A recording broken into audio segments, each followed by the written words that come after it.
sort of break it down like this. Okay, great. Gang hang! What's happening, kids? We were talking about copyright infringement. That means we've got to be talking about Bill Willingham. Yes, we were. I was just reiterating that, you guys you started talking about it, and you can't. I was saying you can't really just declare public domain. I took a copyright class when I was in college. I mean, okay, it was 30 years ago, but this stuff kind of sticks with you and it makes an impression on you. Hey, look, some doctors went to college 30 years ago, and we expect them to remember shit. So that's true. But yeah, you can't. Copyright is a weird thing. Like you could, if you have work published, that's considered an automatic copyright. And because DC owns a lot, even though that's creator owned, everything that he did for them sort of is copyright to DC. And they can't just kind of step in and say, step in and say, well, we're going to take all this stuff now. I mean, I understand his frustration. That sounds terrible. But like Image Comics, so Image Comics, creator-owned comics. And people, we've seen stuff leave Image, but there has to be some agreement there where Image is like, yes, yeah, we're no longer going to, carry these trades or what, or you give us the right to do these trades for a year and then they revert to whatever.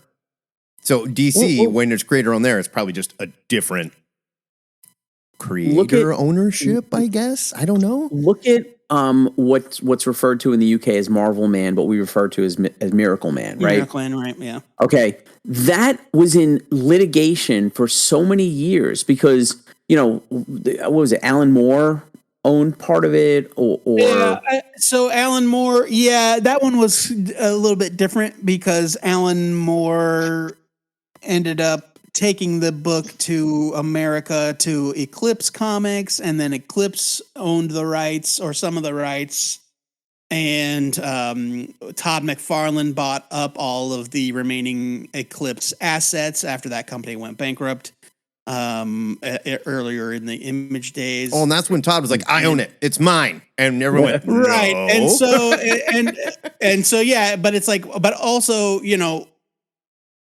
Alan Moore, obviously, Mark Buckingham, maybe not Mark Buckingham, but definitely Neil Gaiman. They had a claim to it that wasn't just, publishing rights. And that's where we get into things like the difference between copyright and trademark. And, it's murky waters but the bottom line, Frank, is that you're right, is that nobody can just, even their own creator-owned work, which Fables is, nobody can just stand up and go, I declare this to be public domain. And I know obviously that he did more than stand up in the office like Michael Scott, and declare bankruptcy. But you've got to, like you said, you file all kinds of paperwork. There's all sorts of stuff involved. And while Bill might own Fables as a concept, DC owns the trademark and all of the publishing rights on all the existing work. And so nobody can do shit with Fables without DC. And I mean, maybe, and this is murky, maybe somebody can do a Big B Wolf story that's a complete reboot, reset, separate from anything that's ever happened. Look like the same. But then can you even call him? But can you even call him Big B? Probably I don't not. know. Because I mean, it's such a complicated, convoluted system. Okay, especially with the creator-owned stuff, because creator-owned stuff is like you're working for one of the big comic book companies, but you have your own creator-owned stuff. Wigby the Coyote, and they're publishing it. I like that, Todd. The what? In the chat, in the mosaic Wigby says Wigby the Coyote in the chat. Wigby the Coyote. I did like DC's official response was just like, I didn't read that. They put out, they're like, nah. John just posted an article that had DC's response, and it was a paragraph long way of just saying no.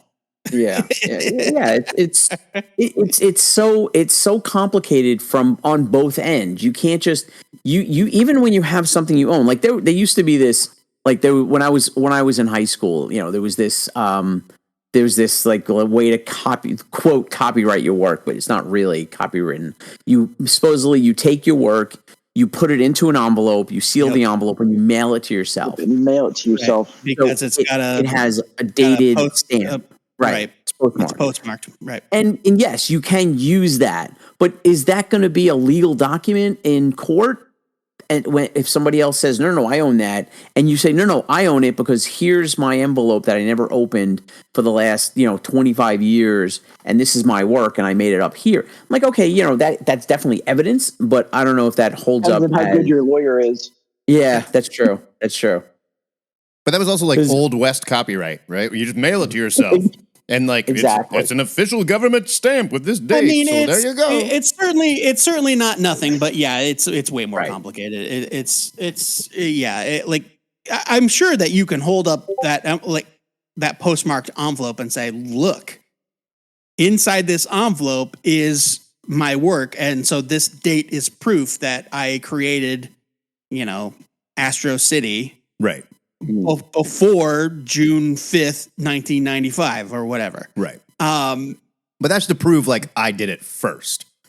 Yeah. Well, it's not, but again, like everything else, it's more complex than that. That's gonna be, that's certainly a bullet in your gun, but not the whole, your whole arsenal. I do think, Willingham knows what he's doing, and he's just trying to make a point. He's not an idiot. He knows. He's raising this thing. He's raising this thing. Throwing a fit. Yeah. And I think this is less embarrassing than when Todd McFarlane thought he bought Miracle Man. And there were commercials. There were spread pages coming. Miracle Man's coming to Spawn. And everybody was like, what? I don't remember him ever saying Miracle Man was going to be in Spawn. He was going to publish it at Image. He said he owned it. What also was interesting, do you remember the fight for Howard the Duck? So apparently the Howard the Duck, I love the story. The story's great. He wound up in an episode or an issue of Destroyer Duck that Jack Kirby drew. And there were all these multiple Howard the Ducks, and apparently the Howard the Duck from Marvel went over to I don't even know what company Destroyer Duck was. Was it Image or no? Destroyer Duck. Years before Image. Before Image. So Comic-Con? Eclipse. Oh, maybe. I think it was Eclipse. Yeah. I'm looking it up. Destroyer Duck. And so Destroyer Duck rescues Howard the Duck from Marvel, and he leaves some fake Howard the Duck in the Marvel comic. It was Eclipse, and it was and to this day, no one really knows if that's what happened. But. Could be. It's not what happened if Marvel doesn't say that that's what happened, right? That's the thing, right? Is that you can say, the creator of Howard the Duck rescued his creation, and the Howard the Duck we've had ever since has been some sort of imposter. Sure, right? Yeah, and whatever. Yeah, yes, certainly, yes. Destroyer Duck was certainly a different character as well. Destroyer Duck was never.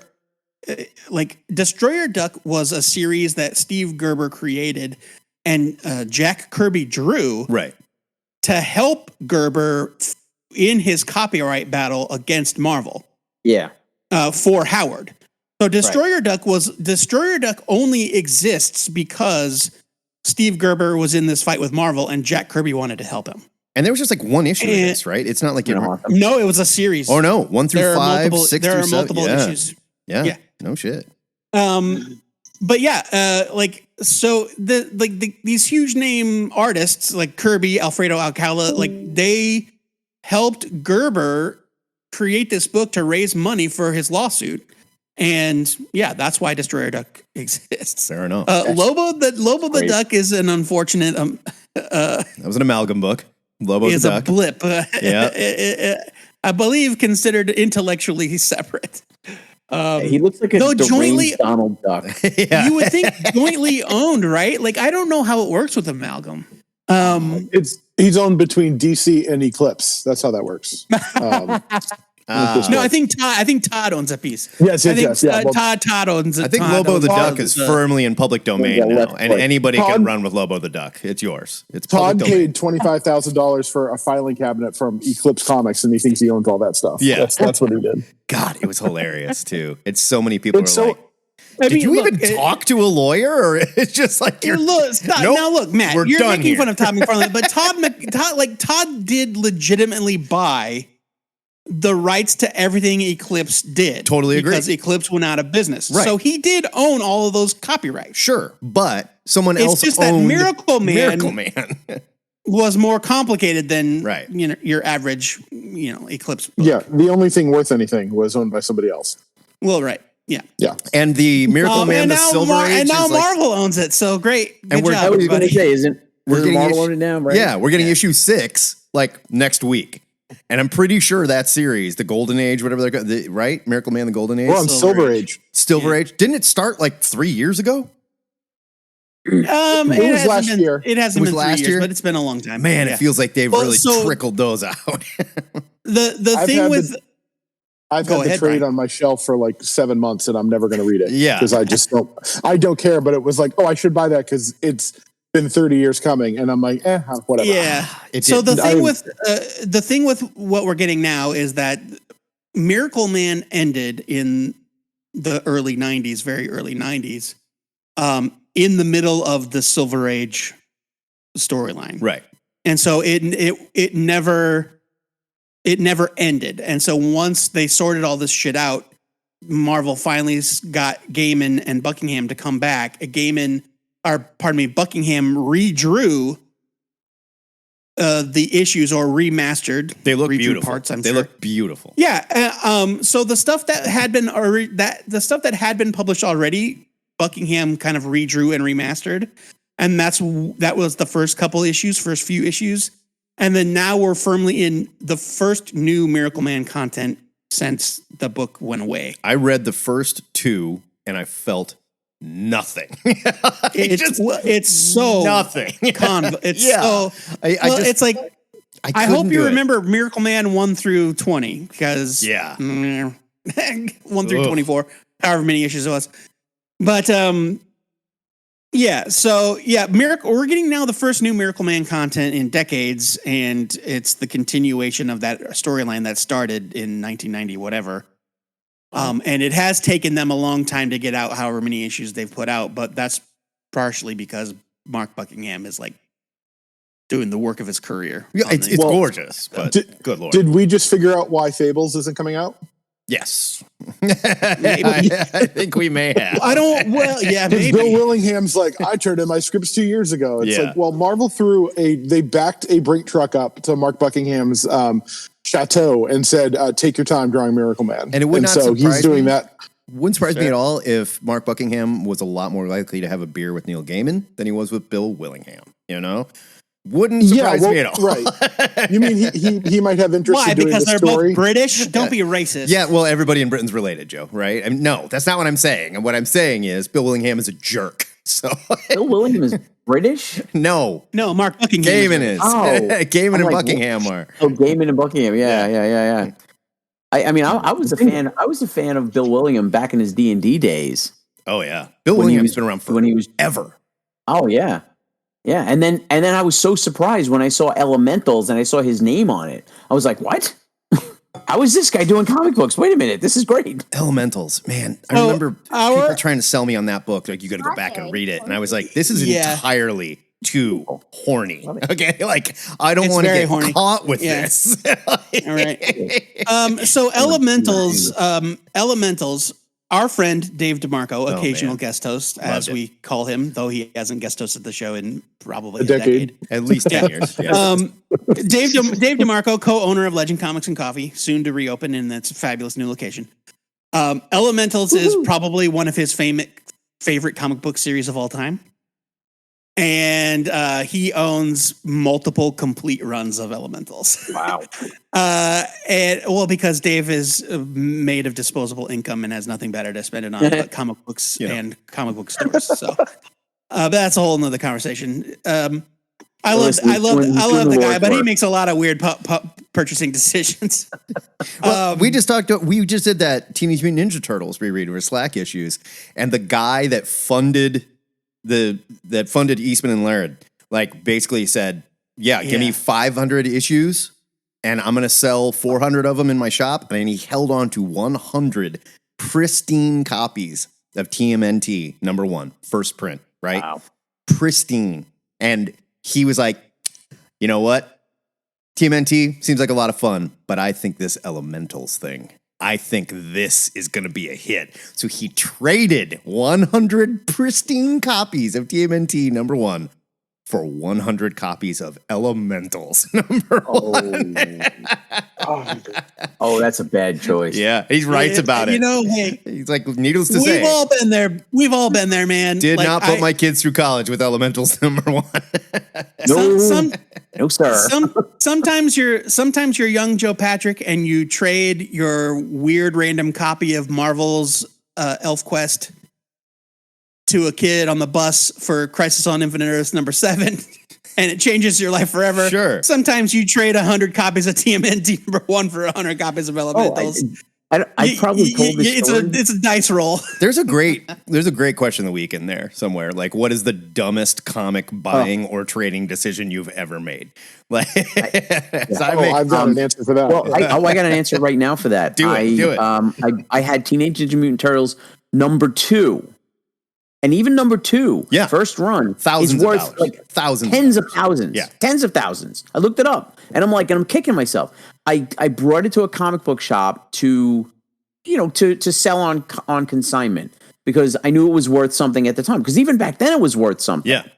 And I brought it to the comic shop. A week later, the comic book shop burned to the ground with my comic in it. Oh. And then he reopened about a month later in a different location, and he gave me $30 in store credit.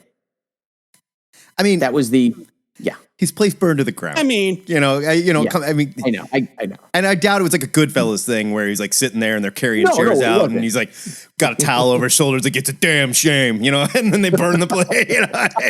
It's a suitcase full of Ninja Turtle comics, and the rest of the place goes on Exactly. He's got a suitcase with that one. Takes Ninja one Turtle look comic back. in it. When you're all out of money, you light a match. the dumbest comic book purchasing decision I ever made was listening to Matt Baum when he tried to convince me that the Crusaders That from costs Vertigo was gonna be a hot- $2.99. I'm talking about hot real shit. dumb shit. Come on. What about Miracle Man? I bought Miracle Man #9. Was that the You one know which with one that is? All right, is that that's not Childbirth in the it. childbirth one? Oh, yeah. right, the child. Yeah, and I bought that one because it was supposed to be it was a landmark issue, Yeah. and so I bought it. I was like, oh, this is gonna be worth something. I just looked it up, $40 maybe. Maybe. Yeah. It's one of those. maybe. There's another great question of the week there. Like, and I think we may have asked this one before, but like, what is the most legendary series in comics history that you don't give a shit about? And I think Miracle Man is my answer. I never cared. I went back, I've read them. I appreciate what they did. They were definitely legendary. They changed the way a lot of creators thought about comics. I do not care. I fundamentally don't care about that series or that character. I think its scarcity is what made it so popular. Yes. I think so too. If it was in print for the last 40 years, it would not have the luster it has. Because honestly, most of the artwork is terrible. Yeah. Because of the certainly, time, certainly right? it's the right. It was the like, oh, you can't get it. That's why everybody wanted Right. it. But when you've got it in your head that Alan Moore, there's like an unprinted or desperately out of print Alan Moore work that's so important. It's like the lost book next to Watchmen. It's like, oh, what is this thing like? Right. And you see it, Right. and it's like, it's fine. Yeah. Like but it's like the most edgelord thing he's ever written. Oh, definitely. Like it's very, like it's not even good Alan Moore. And that's It's exactly like- what happened to me as a kid. Like, I went and read Watchmen, and I was like, holy shit, life-changing. This book's amazing. I want to read more that this guy did. And I don't even remember who it was. Like, well, you need to read Miracle Man. It's the most important superhero comic ever written. I was like, it is? Wow. And then I read it and went, this is so British, I can't understand it. Like, it was just the most British superhero bullshit, you know? Like, wow. And then the one comic that I really desperately wanted to get into, but I couldn't get my hands on, was 2000 AD. Yeah. I had read a couple of Judge Dredd stories, and I was like, this is great. I want to read more. And it was so hard to find. Yeah. Because, you know, my local comic shop might have gotten like five copies of it every month or every other month. Yeah. You know? And there was the oversized 2000 AD magazine. Yep. Yeah. Those ruled. And I'd only ever read it. And Like, didn't it friends come had out it. every week? Doesn't 2000 AD come out every week? Not in this country. Not anymore. Back in the Like- day, it did. But not anymore. It's like a monthly magazine now, I believe. They call them prods. But yeah, I and it's mean, like, yeah, but the same thing with us, Frank. Like our comic shop, you know, we would stock like one copy. We had like a British Um, transplant guy that like he would get his And then 2000 AD. we had one guy that ordered it, and we Yeah. would get a shelf copy out of kind of like obligation, and then we wouldn't. And then at a certain point, we just kind of are like, nobody's buying this. We're just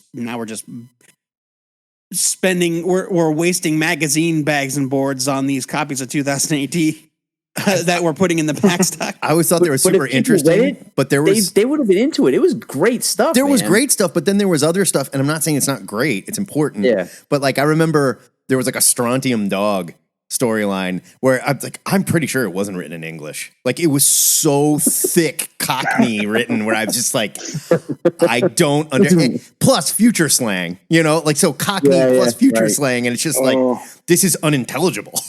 Like, I don't know what anyone is saying.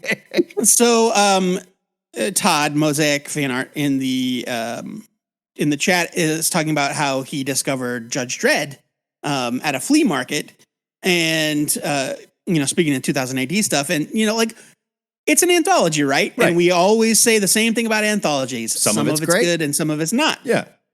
And some of it turns into Judge Dredd, and you know, some of it is forgotten in the mists of time. But Didn't Tank Girl come out of 2001? 2000 AD? No, it wasn't. Not Tank Girl. because That was Jamie Australian. Hewlett. I thought Jamie Hewlett was American. Jamie Hewitt, yeah. Oh, okay. Maybe. No, he's English. He's British. Oh, Yeah. but no, it was its own thing. Yeah. Yeah. But Tim Benson, friend of the show, who he's in the Discord sometimes,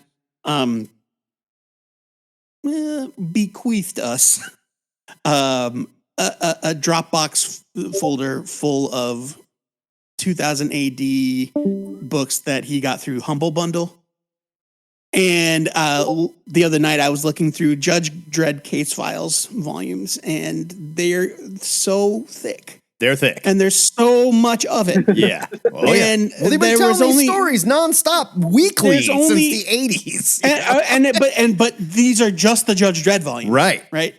And so there were 5. I don't know if there are more Judge Dredd case files books, but there were 5 in this bundle. I And think the there's 5th 5 one that only goes up. IDW published. The 5th one only goes up to 2000 AD number 60. Jeez. Or no, that's not true. That can't I'm be sorry, right. That can't be right. It's several hundred, like it's in the 200s, 300s, but for a weekly magazine, you know that's nothing. That's a few years worth of storytelling. Yeah. But because I wanted to see that very famous, like the most famous panel from Judge Dredd, from Brian Bolland, where it's like gaze into the fist of Dredd, and he's punching his fist through some guy's face. Oh, okay. Yeah. And so I looked it up, and I found what issue it was in, Prague 260. And so I had to like scour the volumes, and I found it. I was like, yeah, shit, this does look rad. So I want to read that stuff. We Matt and I are kicking around doing a Slack issues for Judge Dredd, but those volumes are so long. And it's like, I want to know which ones you like. Read this one. Which I want to zero in on a you know? singular story, right? Yeah, that's not like. But man, look at this cover. This is friggin' rad looking. Like, every time I saw one, I was like, that is awesome. And I want to read it. And then I pick it up and I go, this art is amazing. And then by the end of it, I was like, what did I read? What was this? Is this like a comic? Is this like, what's happening?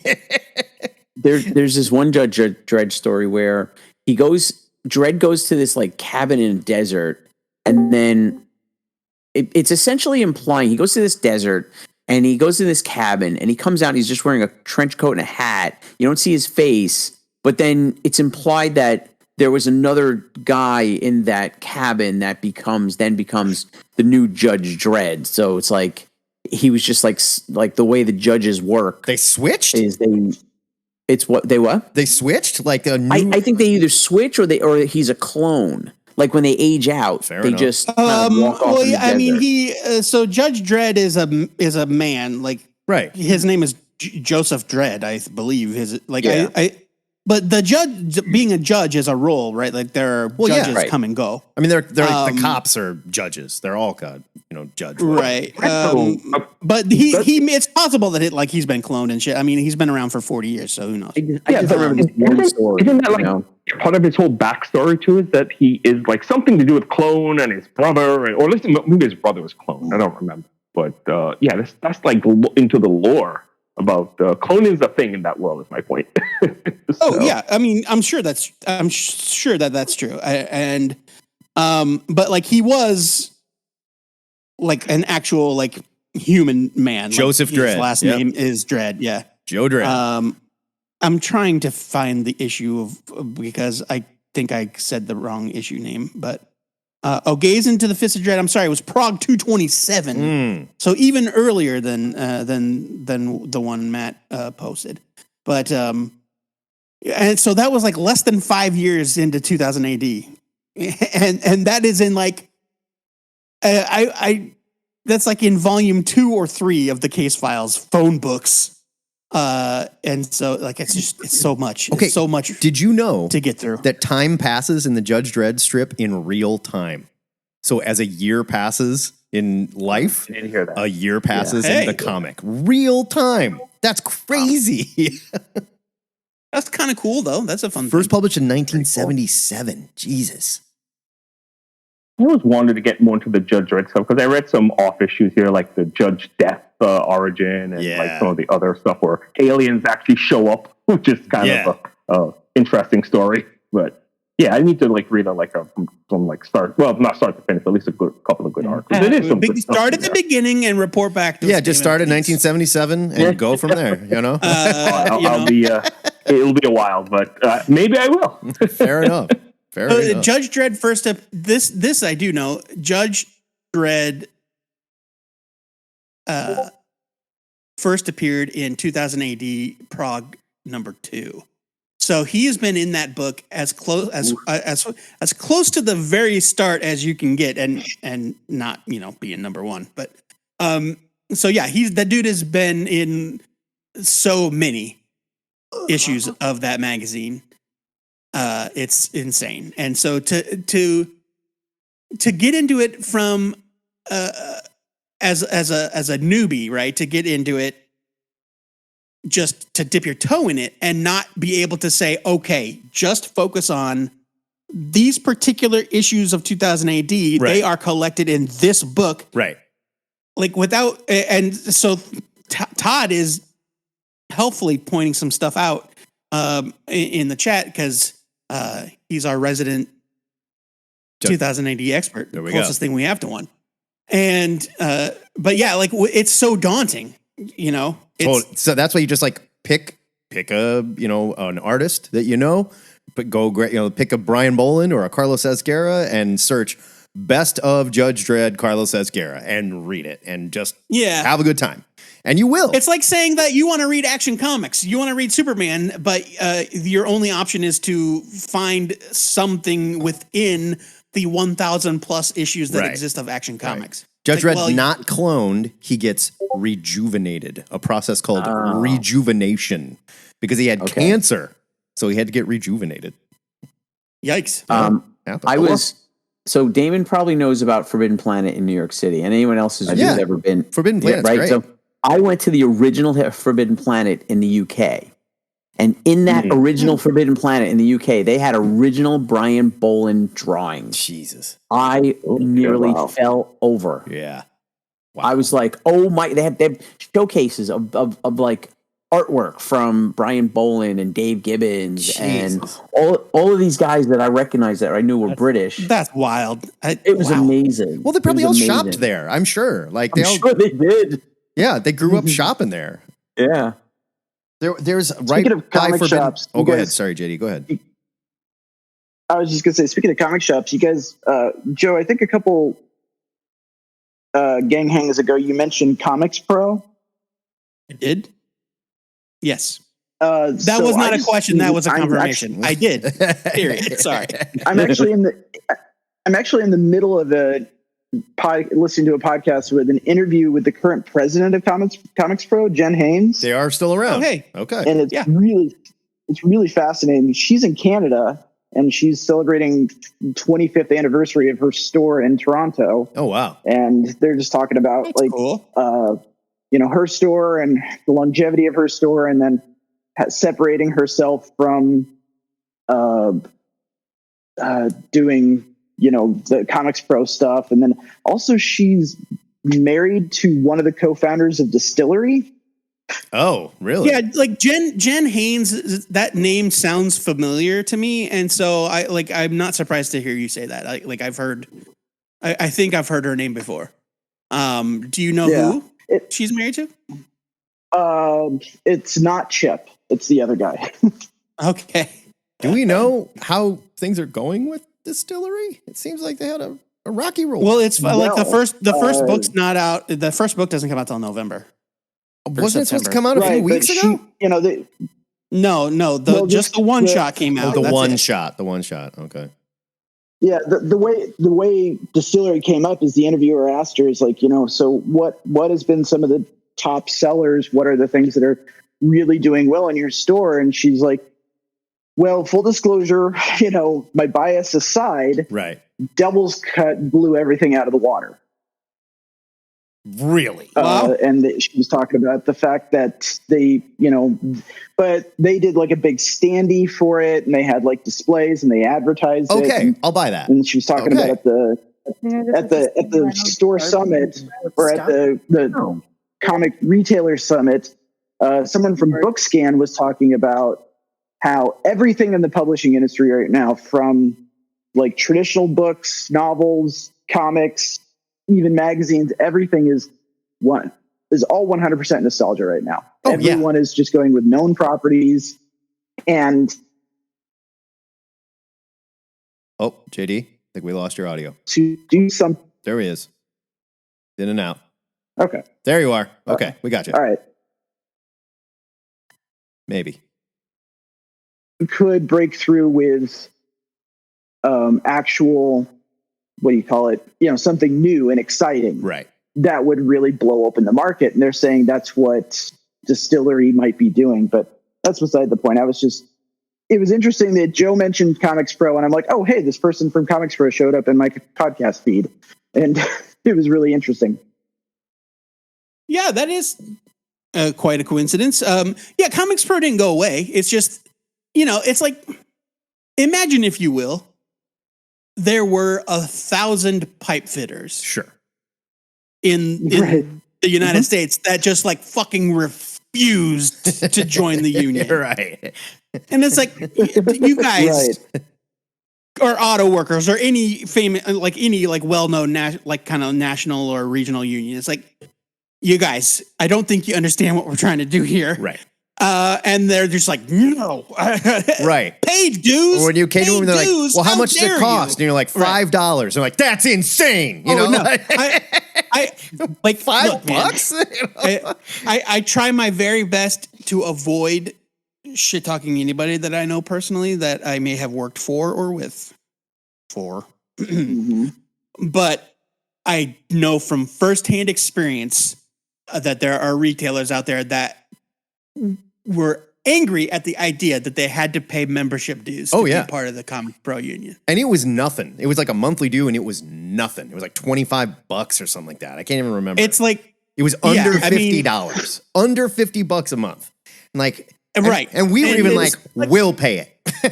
Like, okay. sure, right. Yeah. It's like, and I know that Here, that's not here's nothing. $25, right? It's not nothing. just pay it. But- I don't know. But yeah, that's the reason why you don't hear about Comics Pro a lot of the time is because it's not universally accepted and Right. it's Right. comic retailers are the surly cats of the business world, right? Where you can't tell them what to do. Yeah. They'll probably scratch your eyes out if you come near their food. Right. It's just like, it's frustrating. And but they one give you other $5 for one your other $50 detail book that and then mark it they- at $100. sure, right, like cats do. Just like cats. So a couple other details that she brought up in the interview that I thought was interesting. One thing about about Distillery and Devil's Cut that I would want to fact check is they were mentioning or alluding to one of the things that made it sell really well was they made it returnable. Well, that's good. That's awesome if they're doing that. I didn't see any stink about it anywhere. Now it makes sense. Like, look, new thing, put up a display, put it in people's hands, do a little bit of work. We were talking about Batman Day just the other day. Like one store in town did something and they had a guy dressed as Batman you get your picture taken with, and that was it. Like, come on. Yeah. Push this stuff if you want people to buy it. I know we don't admit other podcasts exist, but the podcast that this interview's on is one called Off Panel. Through that is the not Sketch a rule website. that Matt and I established. You guys, You talk guys about whatever, established this, but thank you. We never did. Sorry, you Jenny. guys established But, this. Say that again, because The I other stepped thing- on you. Oh no, the podcast is called Off Panel, and it's through a comic review website called Sketched. It's a good Sketched. podcast. Yeah. I really like it. The guy's got a lot of retail history, so they do a lot of retail talk. The other thing she was talking about was that the one area of comics, especially in the collected editions, that is stagnating more than anything else is superheroes. Yeah, And I believe it. they just alluded that no one's excited about superheroes anymore, which I find sad. And Except me, damn I it. find I find it kind of counter to my personal experience, but then I thought about it more, and I'm like, because I just read Black Panther #1 by Eve Ewing, the new Batman of Wakanda. Yeah. That #1 issue was as close to a perfect comic book issue as I've read in a long time. It's my great. opinion. Great. And the series is still great. It's And I was like, oh fantastic. my God, it's so exciting. It's so great. And then I thought, why is this affecting me so much? And I'm like, because everything else has been boring as fuck. Yeah. Marvel is definitely I'm just hungry. Outside of X-Men, which has its own issues, we all admit, there isn't a whole lot of, let's say, boundary pushing going on at Marvel right now. Like this new Avengers series, don't get me wrong, it's perfectly good, but it's not great. It's just Team Avengers snarking at each other, fighting weird god things, okay. And I hate to admit it because we're on a podcast that talks about comic book news, but I think the news cycle is part of what's killing superhero comics because absolutely, they were talking on the podcast about how nobody picks up trades of recent superhero books. I think part of that is because DC Universe and Marvel Unlimited exist. And the other part of it, JD, we keep losing you. I think the other part of it is basically every time something is building up, we've got a news report for the next thing that launches and the new number one that's coming. So don't worry about that thing you were reading. If you lose interest at all, I'm trying to care. Just drop. I'm trying to care about Sins of Sinister when I know the Hellfire Gala has happened. Right. It's tough. Exactly. It's tough. It's really hard. And that must be, it's especially hard, I think, for Marvel Unlimited readers because you're 6 months behind or 3 months now, as the case may be. I don't know. 3 months. But even with that gap, it's like, well, they've already moved on from the thing you're just now getting to. Right. And so that can be tricky for a reader that's plugged in. A reader that's plugged into the news cycle, right? Is like, don't get too excited because that's over in 2 issues. Right. Right. I'm trying to figure out how to purge my Google alerts or how to purge my Google feed from feeding me the Tom Holland is no longer Spider-Man in the Marvel universe.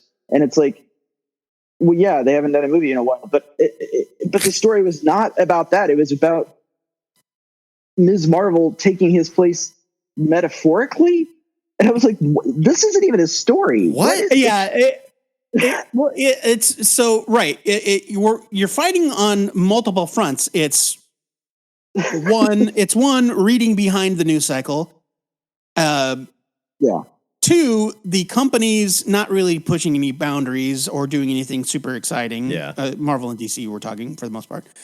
And three, Right.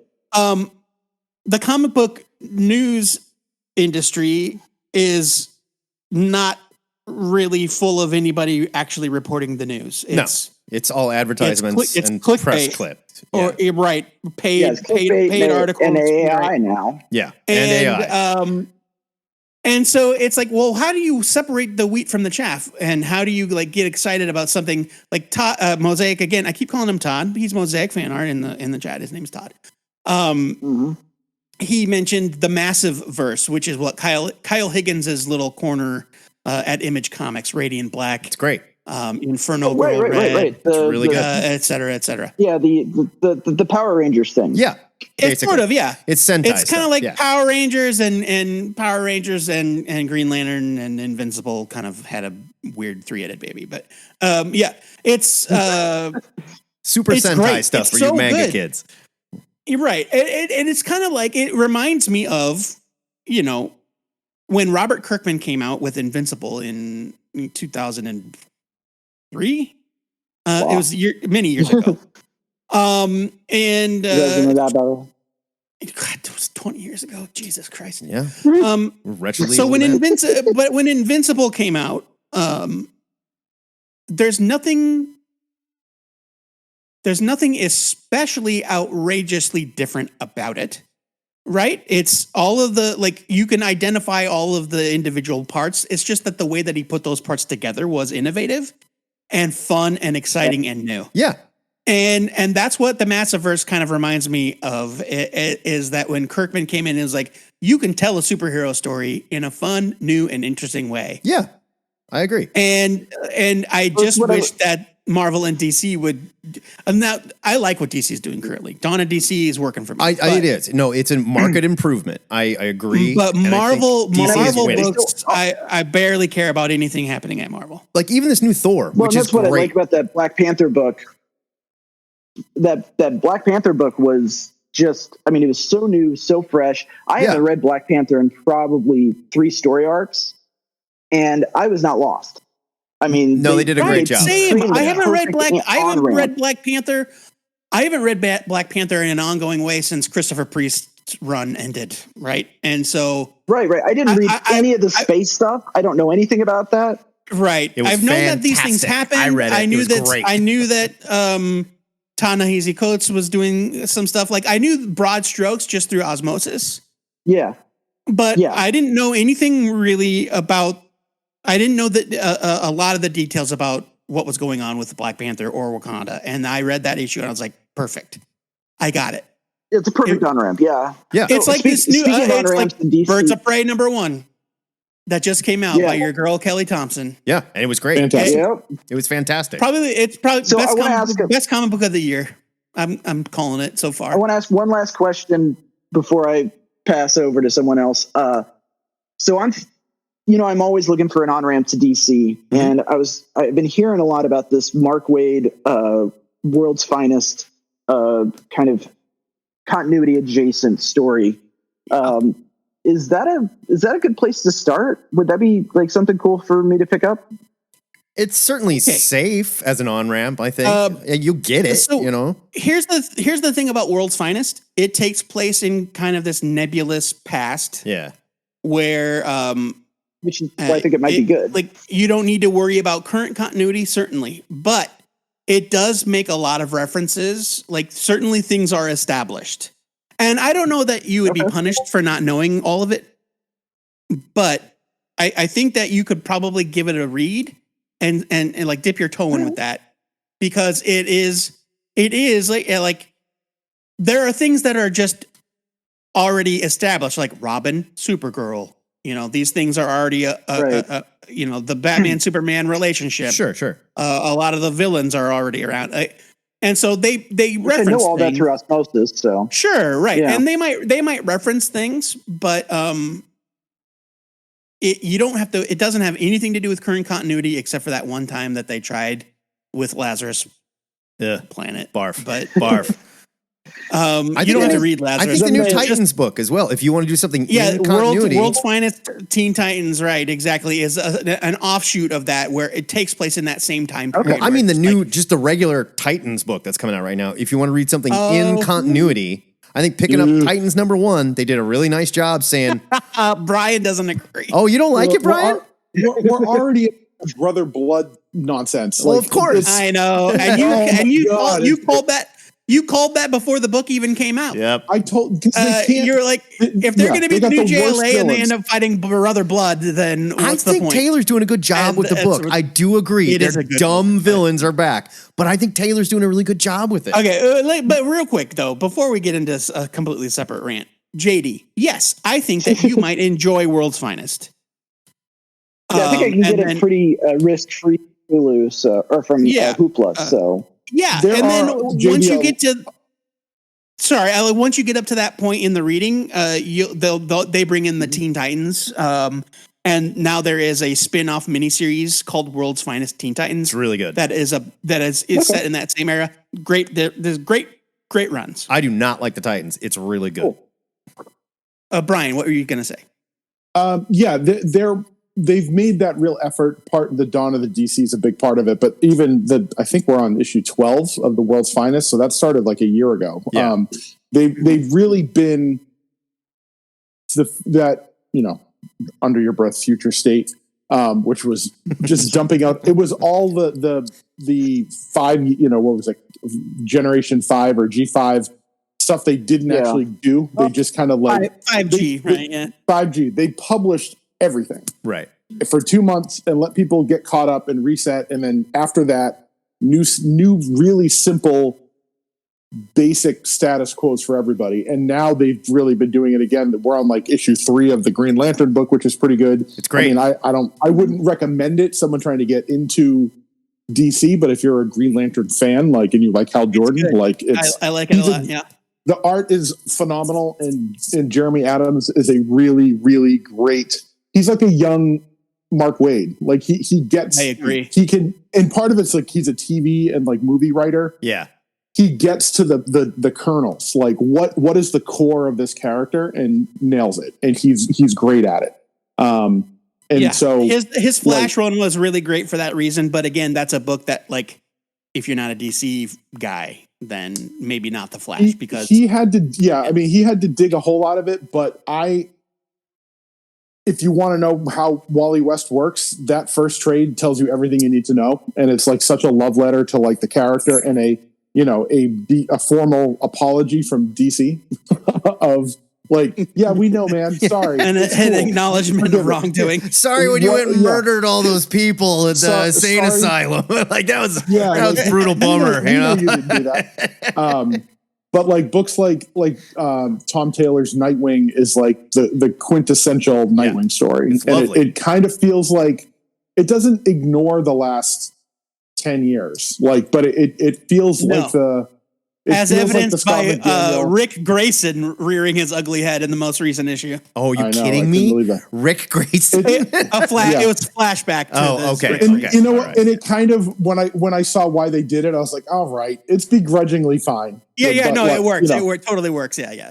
But there's a lot of, and that's the kind of thing. If you found that on Hoopla, you would get through the trades in 10 minutes because they are quick and brief and beautiful artwork. But it's some of those, there's it's almost it's a thin book. There's not a lot of stuff, but it's mostly character stuff, and it makes you feel good, which is what we kind of needed after so long of being out in Adams, the desert, Wade, so to speak. And Taylor, they write with joy for these characters, and you can tell not that nothing bad is ever going to happen to them. Affection. They actually They have love affection for the characters that they're character. writing about. Jeremy Adams, And, Tom and they Taylor, understand them, right? They know they know how to do it, and not technically they are great writers, but it's like metaphysically, like they're in it. Yeah. Like you can see the fingerprints of like, oh, they cared about this. Yes. Like this weird No, little thing, they really cared about this. You're right. And I know that the run had its problems, but it's kind of like Dan Slott getting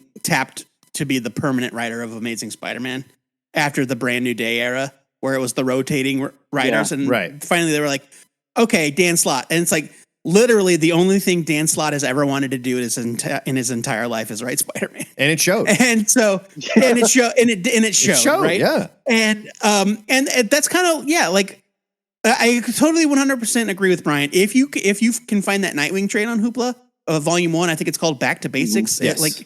It's really a ground level. Like, all you need to know about Nightwing is that he used to be Robin. The end. Yeah. Basically. And that's and you're good. And he might be better at this than Batman because he's a nice guy. That back to basics idea, I think, is what we need all the way around. I think it's why I liked the Black Panther book. Not that that's back to basics by any means, but it's definitely more of a resetting of the table. Yes. And then all the books that I like at Marvel are somewhat of a back to basics mindset. I agree, but I will written also by Jed McKay. I'll say DC, I think, is doing it better right now. Like, we just got a new Thor run. Oh, We yeah. just got a new Incredible Hulk. I will say Philip Kennedy Johnson's Incredible Hulk is great. It's really, really good. They're leaning into the And horror. that Al Ewing Thor was also great. Now, I'm going to say the Al Ewing Thor is great. Yes, but it also feels very safe. And like, yes, it's a return, but it's like, okay, yeah, I recognize that Thor. Right. Yeah, I get it. We're going back to the Norse god Thor and everything, and it just feels safe. It feels like Marvel is making some very Well, I mean, based on one decisions. issue, but yeah. I was more talking about like Jed McKay's Doctor Strange run, which I think is still one Moon of, Knight, one of the best his books Moon Knight as in well. Marvel. Like Moon Knight is Knight's phenomenal. great. comic. Moon Knight is great because it's not And they playing it can't- safe. The Moon Knight's going crazy, and No. which is what that book should be. Well, Moon it's not Knight that they're not playing should it be a safe. romp, But at the same time, the whole idea of the Midnight Mission and the whole idea of him establishing that was a back to basics mindset of like, hey, I'm just going to do a mission and not having a big story arc. A story arc happened, but it wasn't because we're setting the table for the story arc. Right. I'm kind of hoping the Daredevil book gets there too with Saladin. It's so Daredevil 1. I did really like that Daredevil number. I really liked it, and I guess I've heard a lot about it. we come to expect things with like characters like Daredevil in the Daredevil book, and the way that it's written, and the way that it's handed off to each writer, where it's just like everyone, like Daredevil, it's going to start with Daredevil in the street. He's back on the street. He's doing the thing. Then he's going to go completely insane.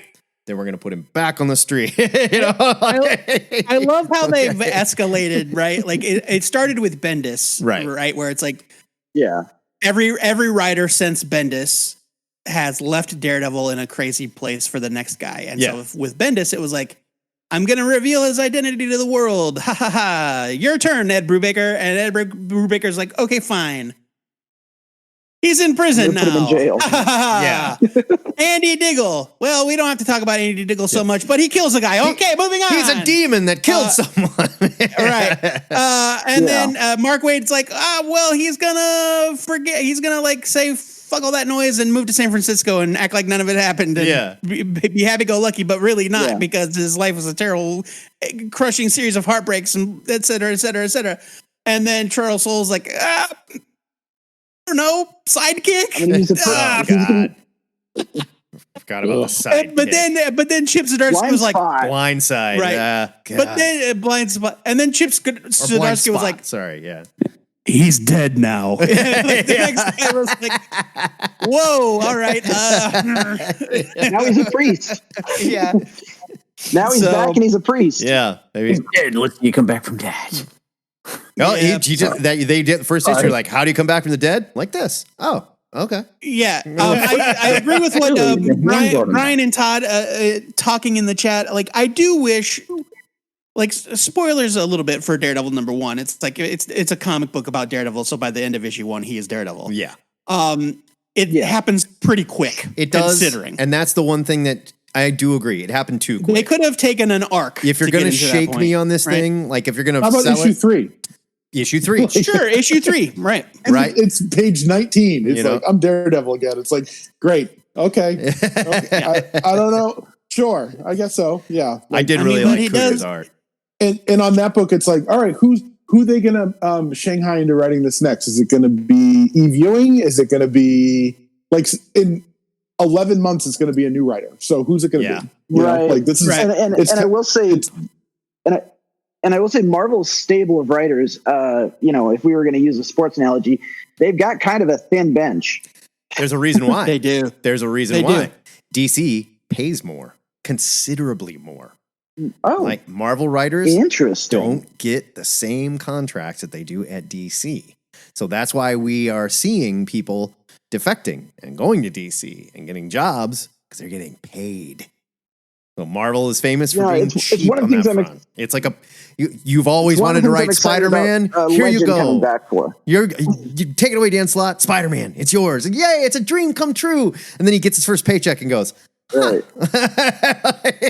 oh, I guess it's a privilege Yeah. too, huh? Okay, thanks. Yeah. You know, But I mean, so just to kind of go back to what we were. I think JD got sucked into the Tron universe. He went into a portal, yeah, right? He got digitized. He got fully digitized. Just to kind of like sum up what we were talking about, I think that we are getting these kind of like fresh takes at Marvel with Hulk and Incredible Hulk and Black Panther and Daredevil. but Moon Knight's getting another one soon. Here, we're gonna kill him. Moon Knight, right? They're replacing him with that big beefy David Finch boy. Yeah, That cover is ridiculous. I kind of love it. I mean, yeah, it's cool. kinda It's love very it. Stephen. Yeah. It's very Platt-esque. Yeah. Stephen Platt-esque. I dig it, man. But DC is giving us fresh starts, but also kind of embracing what their past, right? Right. They're embracing what made these characters great. It's almost, with the exception of the jettisoning of all continuity, it's almost like they're doing an ultimate version of DC. Because these characters seem like they seem fresh and new, even though it's still the same Green Lantern that went through the Sinestro War, that turned into Parallax, that Right. did all the stuff. It's still the same Superman that died, and yada yada yada yada yada. But everything feels fresh and new, and like this Superman book, I'm really enjoying this new Superman book. It is good. It's good. By Joshua Williamson. And like Green Lantern, as Brian said, is really, really good. I'm very excited for The Flash, which comes next week, a week from Wednesday. Yeah. Wonder Woman came out this week. Flash comes out the week after next. And I'm excited for it, even though Mike Deodato draws those stupid little chiclet teeth. He's a Stop lot. drawing the Stop drawing the individual teeth, Mike. It looks gross. Anyway, All right, guys, I got to peel out because I got to go to Oktoberfest. So wait for my wife. So, oh yay! but hang out as long as you want. It's been fun. Have fun storming the Love castle. y'all. See you kids But later. it's not October.